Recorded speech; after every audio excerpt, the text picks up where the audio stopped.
Guys ఈరోజు రెండు important విషయాలు మనం మాట్లాడుకుందాం. ఒకటి వచ్చేసి కెరియర్ గ్యాప్ వాళ్ళు ఏది నేర్చుకోవాలి, ఏది నేర్చుకోకూడదు. నేర్చుకోవాలి అనే దాని గురించి చాలా ఉంటాయి, కానీ ఏది నేర్చుకోకూడదు మనం ఫస్ట్ ఆఫ్ ఆల్ డిస్కస్ చేసుకుందాం. ఎందుకంటే రీసెంట్ డేస్లో చాలా వైడ్గా ప్రమోషన్స్ జరుగుతూ ఉన్నాయి.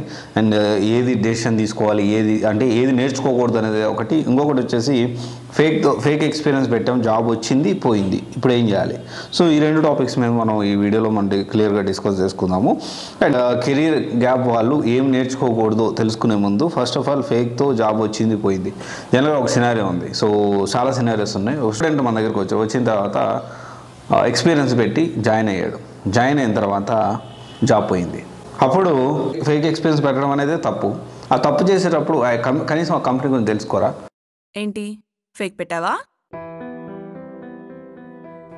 ఫేక్ పెట్టినా బ్యాక్గ్రౌండ్ వెరిఫికేషన్ కి సరిపోయే కంపెనీ పెట్టాలని తెలీదా? ఇప్పుడు ఈ కంపెనీ ఓకే చేస్తే మా జాబ్స్ ప్రాబ్లంలో పడతాయి. అంతెందుకు, గూగుల్లో ఒక్కసారి చూస్తే తెలిసిపోతుంది నువ్వు పెట్టిన కంపెనీ ఫేక్ అని. ఇదిగో చూడు, ఇంకెంతమంది మోసపోతారు ఈ కన్సల్టెన్సీ నుండి.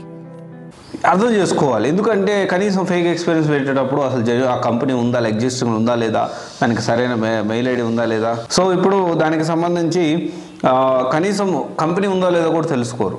సో ఏం జరుగుతుందంటే ఎక్స్పీరియన్స్ పెట్టి జాయిన్ అయ్యాడు. ఇక్కడ కొన్ని సినారియోస్ మనం మాట్లాడుకుంటే జాయిన్ అయిన తర్వాత కొన్నిసార్లు ఏం జరుగుతుంది, before releasing offer letter only మన ఎక్స్పీరియన్స్ ఏంటని చెక్ చేస్తారు. సరే, మన బ్యాక్గ్రౌండ్ వెరిఫికేషన్ అనేది జరుగుతుంది. కొన్ని సినారియోస్లో జాబ్ వచ్చిన తర్వాత, కొన్ని సినారియోస్లో 3 months తర్వాత జరుగుతుంది.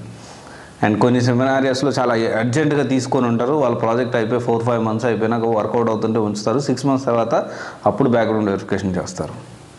ఇక్కడ ప్రాపర్ ప్లానింగ్ ఉండాలి. ఎక్స్పీరియన్స్ పెట్టి ఏ కంపెనీ తీసుకొస్తున్న ఫేక్ జాబ్ వచ్చింది పోయింది, ఏం జరుగుతుంది, టెర్మినేషన్ చేశారు అనుకుందాం. చాలామంది రీసెంట్ డేస్లో బ్యాక్గ్రౌండ్ ఇది బెంచ్ మీద ఉన్న వాళ్ళు జాగ్రత్త టెర్మినేషన్ చేస్తున్నారంటే ఇంకోటి వస్తాడు బయలుదేరుతాడు. ఏంటంటే ఇక్కడ ఏం కాదు పెద్ద ఏమవుతుంది, బెంచ్ మీద ఉంటే మంచిగా రిలీవింగ్ లెటర్ ఇచ్చి పంపిస్తూ ఉన్నారు, ఇంకేం ప్రాబ్లం ఏంది.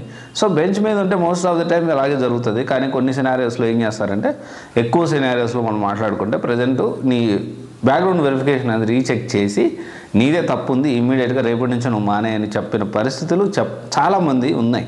చాలామంది ఆ విధంగా టెర్మినేషన్ లెటర్తో బయటకు వచ్చారు. ఏం చేస్తారో ఆ ఎక్స్పీరియన్స్ సర్టిఫికేట్ అని ఆ కంపెనీలో ఏదైతే వర్క్ చేశారో అదంతా మీకు వేస్ట్ అయిపోతుంది. ఏం చేయాలి అలాంటి వాళ్ళు? ప్రాపర్ ప్లానింగ్ చేసుకోవాలి. ఎంఎన్సీలో ప్రిఫర్ చేయొద్దు. స్టార్టప్ కంపెనీస్, ఏమేమి స్టార్టప్ కంపెనీస్, యూనికార్న్ కంపెనీస్ ఉన్నాయి. సో నేను ఒక list of companies, unicorn companies ఏమైనా కూడా నేను చాలా డీటెయిల్గా వీడియో చేస్తున్నాను. ఆ కంపెనీస్లో ఎత్తుక్కోండి. మీకు ఇంకా టాలెంట్ ఉంటే చాలు, కష్టపడితే చాలు.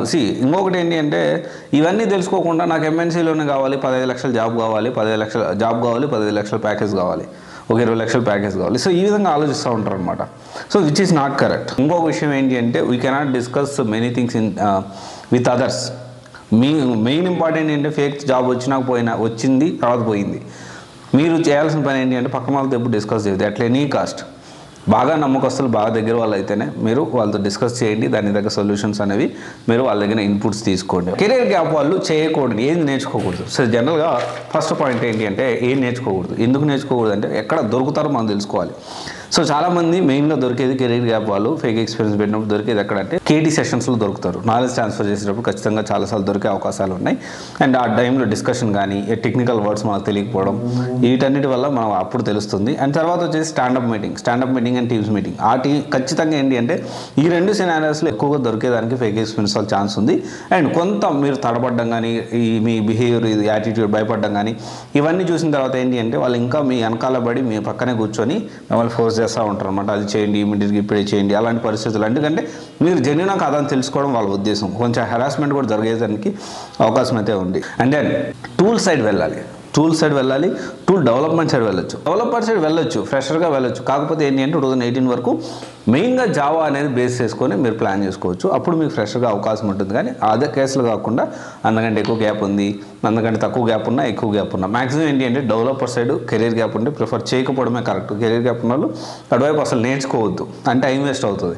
అండ్ ఇంకోటి ఏంటి అంటే, హరీబరీలో కెరీర్ గ్యాప్ వాళ్ళు నాకు ఇమీడియట్గా 2 నెలల కోర్స్ నేర్చుకుని 3 నెలల జాబ్ రావాలి అంటే పరిస్థితి ఉండదు. మినిమం 6 months పడుతుంది. అది మనం అర్థం చేసుకోవాలి. ఓపిక్గా చాలా జాగ్రత్తగా కష్టపడాలి. అండ్ అన్నిటికంటే ఇంపార్టెంట్, నెవర్ గివ్ అప్.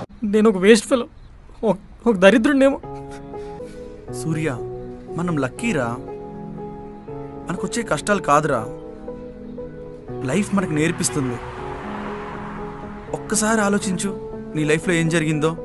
సూర్య, మనకి దెబ్బలు తగులుతున్నాయంటే మనం స్ట్రాంగ్ అవుతున్నామని అర్థం. లైఫ్ ప్రతి ఒక్కరికి ఛాన్స్ ఇస్తుంది సూర్య. ఆ టైం దాకా ఎవరైతే నిలబడతారో వాళ్ళే సక్సెస్ అవుతారు. ఇట్లాంటి పరిస్థితుల్లో కూడా గివ్ అప్ అనే మాట మీ దగ్గర రావద్దు. పరిస్థితి ఏదైనా కావచ్చు, రైట్, పరిస్థితి ఏదైనా కావచ్చు, ఎలాగైనా ఉండనివచ్చు. ఆల్వేస్ ఏంటి అంటే చాలా కష్టపడడం, రిజల్ట్ అనేది ఇంకా రాలేదు. ఇన్ఫ్యాక్ట్ ఏంటంటే ఆ రిజల్ట్ కోసం ఎవ్రీడే వెయిట్ చేస్తూ ఉన్నా. బట్ ఎంత వెయిట్ చేస్తున్నానో అంత ఓపిక్గా వెయిట్ చేస్తున్నా. ఎంత ఎక్కువ కష్టపడ్డానో అంత ఓపిక్గా వెయిట్ చేస్తూ ఉన్నా. అండ్ అంతేగాని ఎలాంటి పరిస్థితులు కూడా అయిపోయింది. ఇప్పుడు ఏంటంటే జీవితం ఎలా ఉంటుందంటే, మీరు ఎన్ని ప్రాబ్లమ్స్ అన్నా రానియండి, గుర్తుపెట్టుకోండి, ఎన్ని ప్రాబ్లమ్స్ అన్నా రానియండి, ఎట్లాంటి సిచ్యువేషన్ అయినా కానీ నెవర్ గివ్ అప్. ఓపిక్గా కష్టపడడం నేర్చుకోండి, ఖచ్చితంగా రిజల్ట్ అనేది వస్తుంది. లైఫ్ అనేది ఎప్పుడు కూడా ఓవర్ పీరియడ్ ఆఫ్ టైంలో మారుతుంది, కానీ ఓవర్ నైట్లో ఎప్పుడు మారదు. రాత్రి కలగరంగానే పొద్దున్న ఏది అయ్యే పరిస్థితి ఉండదు. చాలా చాలా చాలా ఓపిక కావాలి.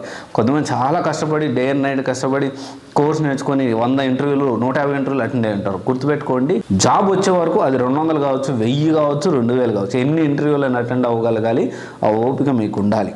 సో అల్టిమేట్ బిగ్గెస్ట్ వెపన్ ఏంటి అంటే పేషెన్స్.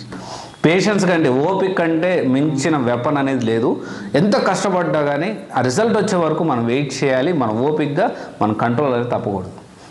ఎప్పుడైతే కంట్రోల్ తప్పుతామో మన జీవితం మన చేతుల్లో లేకుండా పోతుంది. ఇది ఒకసారి ఆలోచించండి. Thank you. This is Raj signing off CVC Guidance Private Limited, one stop solution for all job oriented courses. Thank you.